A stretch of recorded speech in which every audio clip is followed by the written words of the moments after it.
Hey there, people of the internet and in the world, I guess.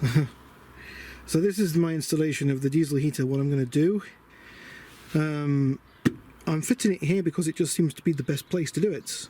Got to watch out because underneath here I have got chassis rails, one here-ish somewhere, one here-ish somewhere.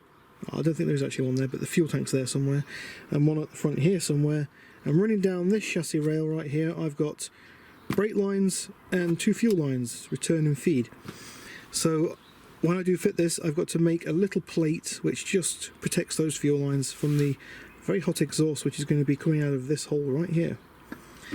Fear not, all this is going to get painted before I install the diesel heater. I am not a barbarian in any way. Well, I am a little bit, but I'm not a barbarian when it comes to rust, that's for sure. Yeah, so what I'm going to do, my fuel tank for this diesel heater is going to be mounted to this this right here on the back behind the passenger seat, with a little gap here when this skin gets put on, just so I can put the filler neck and just have it, my hand, you know, be able to poke my hand through it, unscrew the cap and fill it up with a jerry can or whatever. Nice and easy, very good idea. It's also got a the fuel tap for this, the pickup is actually screwed into the top of it, with a pipe going all the way down the middle of the tank to the very bottom of the tank, because I have, as of yet, and I have fitted quite a few of these, never had a successful install of the little hose barbs that these come with. They always leak, either eventually or straight away. Never had luck with them yet. So that's why I only use the pickups for, and then drill them into the top of the tanks. I guess I just never do them right, but there you go. That way is foolproof and fuel can't go upwards, unless of course you roll your van or your vehicle. Anyway, so they always also say to never put the fuel tank above the heater because of siphoning. And the way how I'm going to combat that is, on this PCB there's a little relay.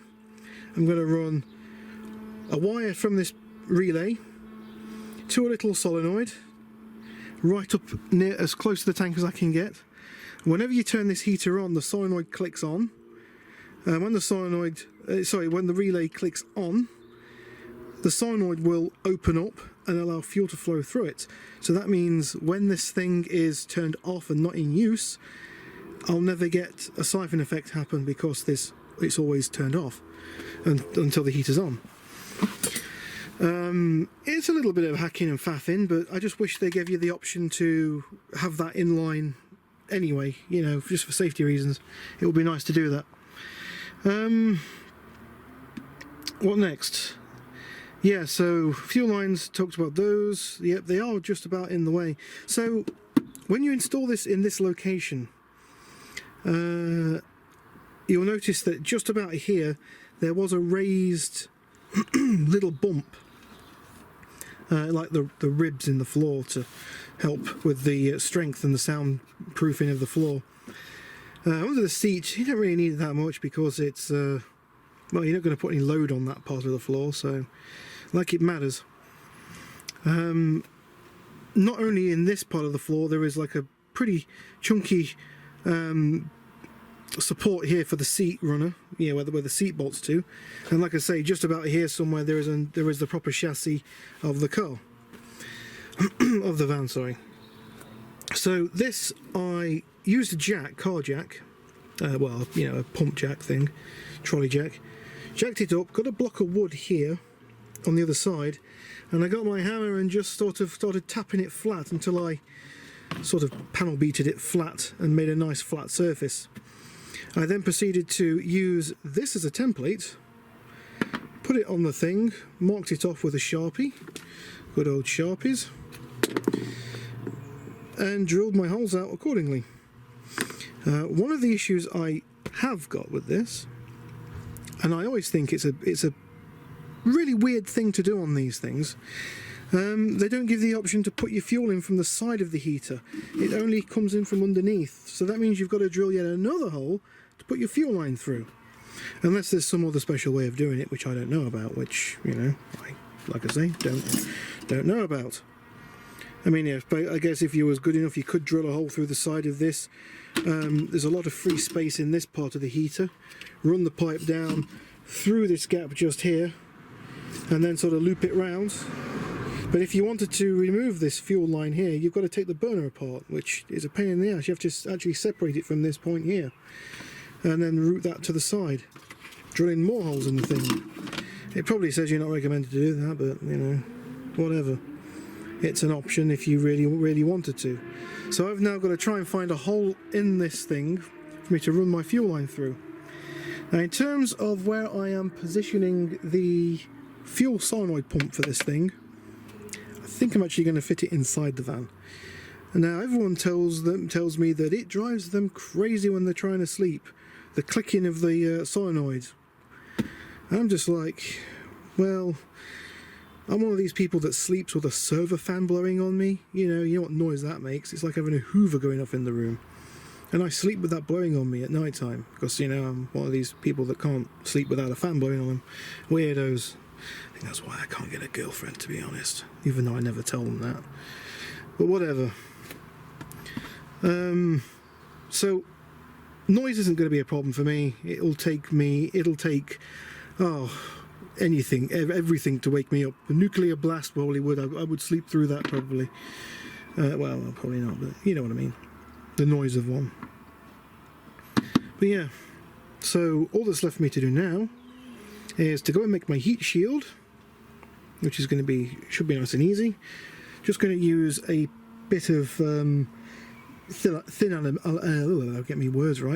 aluminium to just protect and wrap around the pipes, maybe hold it in place with a zip tie, who knows, on one side. And on the other side I'm just going to have it bolted to these two bolts just here, which also hold the burner in place. And that should do. Now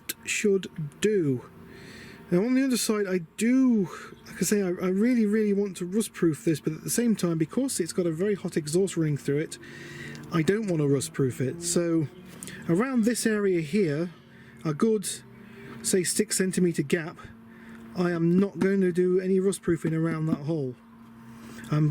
I'll paint this bit up because it's ridiculous to not paint it, but I'm going to use high temperature stove paint for that. The intake one never gets hot, so that one doesn't really matter so much, but the exhaust one I'm going to run high temperature stove paint just around its brush on, just to stop the rust from creeping in, because I really don't want rust in this thing. I want to try and keep this thing for as long as I can. I say that with every one of my vehicles that I've previously sold on, but there you go. Right, that should do, I think. Let's show you what it looks like from underneath. Got a really rough neck. Hang on a minute. Let me get down on the floor. Oh, there's me brick. I didn't use a brick, a block of wood. I used a brick because it's all I could find. But you can see me fuel lines just here. Oh. Yeah, there you go. It looks like there's not much space there, but there's a bit. So I'm going to just make a bit of. I might even be tempted actually to wrap the fuel lines in something. See me there, everybody? Yeah, like that. So that should be pretty good. Alright, anyway, I think my brother's just got back from work, so I will catch you on the next video, and thanks for watching. Peace out.